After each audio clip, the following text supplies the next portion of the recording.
So listen, here's part of the issue. We watch a lot of brothers that we walk with, that we fight with on a regular daily basis fall down. And we watch as society pounces on them. And we see their struggles, whether it be within their marriages or even within dealing with the internal battles that they have. They have scars, they have issues. And we cannot be content with allowing brothers to just fall down. We have to find a way to encourage one another. To, again, as we make mistakes and even as we are doing the right thing, fighting upstream against the popular norms, or we do the things that nowadays politically are not acceptable. But when we allow ourselves to become isolated, we know that it's easy for the devil to win that battle.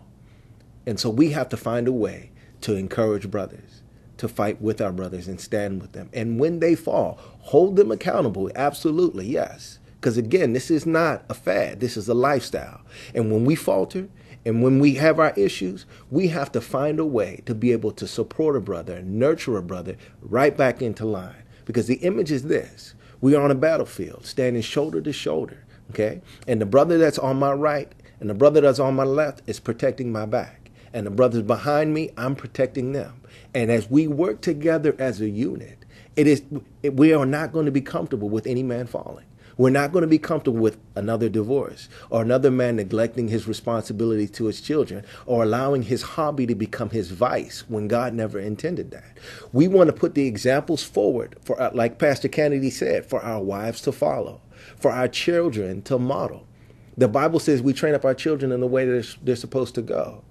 Are we afraid to train? No, we're not afraid to train. But we want the opportunity and we need the support that comes from standing shoulder to shoulder. And when we make a mistake, we need the opportunity to receive the grace of God that allows us to get back up on our feet, to understand that we're more important than the mistake we've made, and that we will not be defined or limited by the mistakes we've made. But we hold to the promises of God and that we run after them.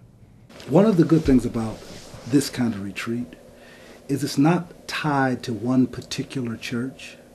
So the fear of someone taking your member is gone. These are just men going to learn, to develop, to be set on fire all over again. So I encourage you, send your men. I know I served as a senior pastor for 12 years. Now I serve as an executive pastor, staff assistant to the pastor, however you want to term it. But I know that you can't do all the work yourself. And there's not too many things that's more valuable than having some men who are turned up about Jesus.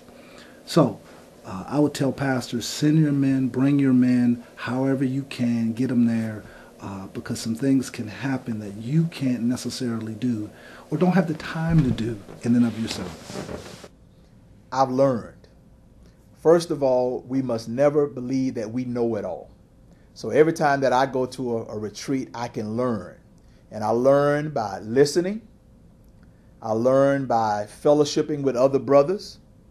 And you learn by seeing and modeling what you see in another man of God.